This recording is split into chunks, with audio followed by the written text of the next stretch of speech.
Now look what came in the mail today.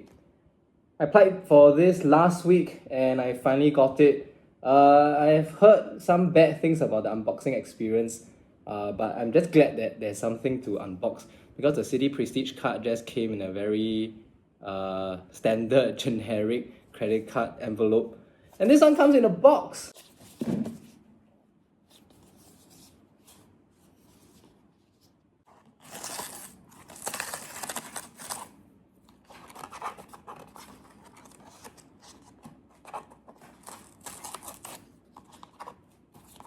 Not off to a good start already.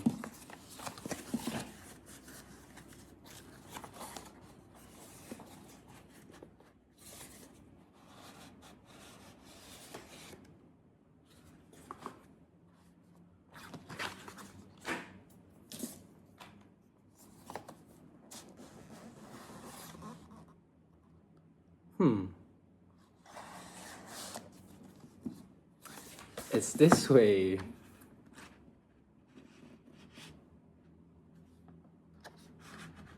Where's the card?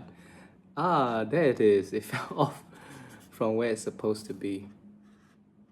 I gotta give them props for doing this. I think at least it's a nice looking box, which is much nicer than, say, City Prestige, which doesn't come with anything special.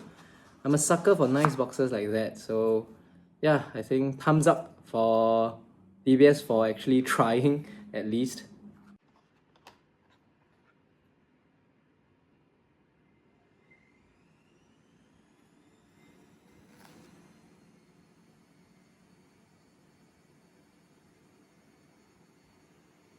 Today we're going to review the DBS Vantage card, and as with fancier cards, we're going to review it while drinking a little bit of whiskey and Coke Zero.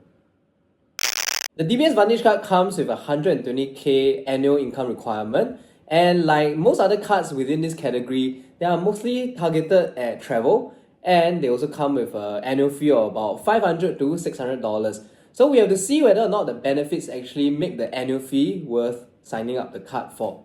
The DBS Vantage card gives a 1.5 miles per dollar earn rate on local transactions and 2.2 miles for foreign currency transactions. From now until end of December 2022, it also gives you 4 miles per dollar on petrol as well as dining transactions.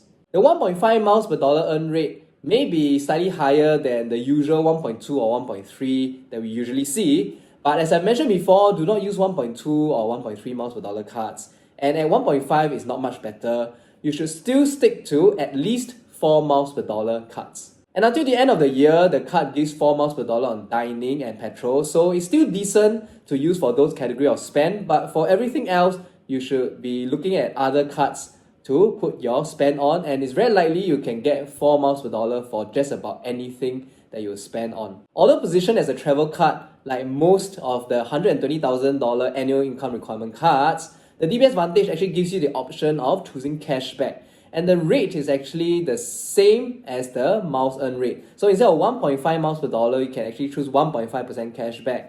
And if you have been following me for some time, you should know that I also disdain 1.5% cashback cards. But while 1.5% cashback, like 1.5 miles per dollar, is not fantastic, I think it's interesting how we are starting to see more hybrid cards coming up where you can actually choose between a miles earn rate as well as a semi-decent cashback rate. Giving out 1 mile for 1 cent is not the best deal to make, but it is at least better than the usual 0.5 cents for 1 mile, which is really horrible.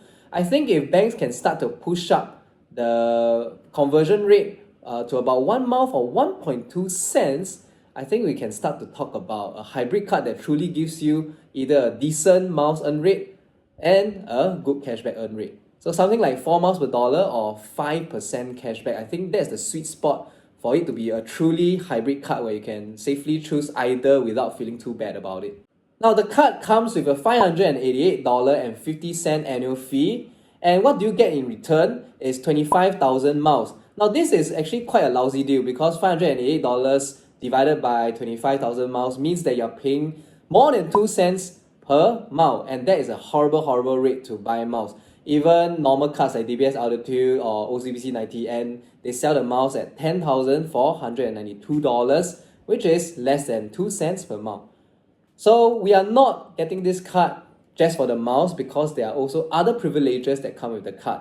And the number one thing would be that it is a metal card that I find quite beautiful.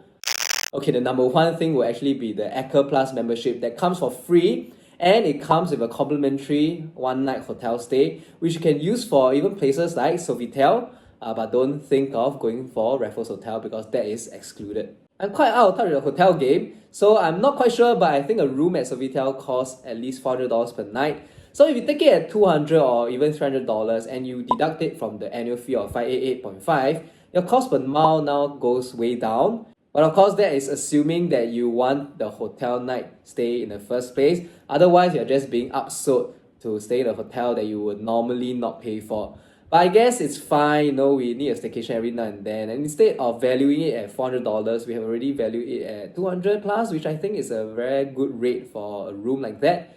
Yeah, so of course, if you're someone who don't mind spending on staycations, I think you can value the room at $200-$300. Otherwise, the cost is actually zero because you wouldn't have paid for the hotel room anyway. And the Ecker Plus membership gives you a host of privileges that you can use at your hotels. And how useful they are, again, depends on your travel and spending habits. For me, I don't think I'll ever find much use from this membership aside from the free hotel stay. But I think, one night stay at Sofitel sounds good enough for me. Now, while a Priority Pass membership that gives you unlimited visits is a rather neat thing when you travel quite often, it often limits you to just yourself or at most one other guest.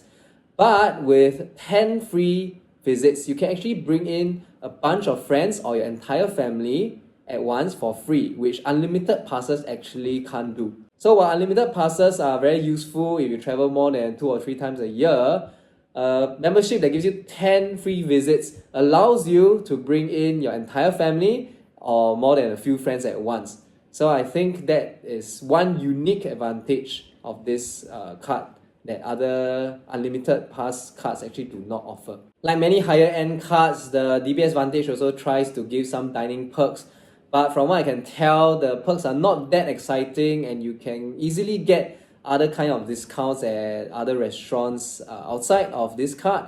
And therefore, I wouldn't even put a price to this. So what I think you'll be getting for your annual fee will be your miles, the hotel night stay, as well as the 10 lounge visits. And of course, it is a very nice metal card in my opinion. I have no idea why people say it looks cheap because I actually like the glossy look.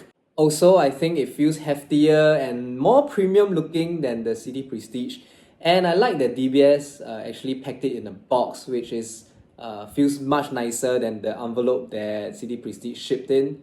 And given that this gives 4 miles per dollar on dining, it's something that you can flex at the restaurant and actually use the physical card.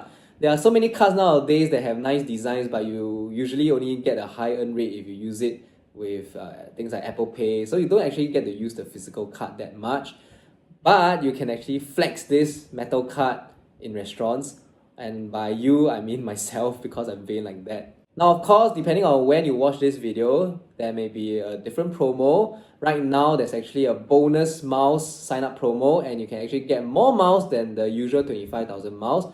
Check my link below for more details. So I got this card at launch because the launch promo was pretty decent, and after calculating the annual fee versus the miles I get, I thought it was a decent deal, and the hotel stay was gravy on top.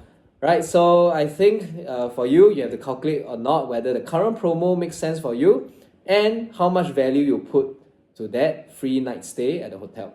If you like my content, please remember to drop me a like, subscribe to my Telegram group for more great deals, and I'll see you next video.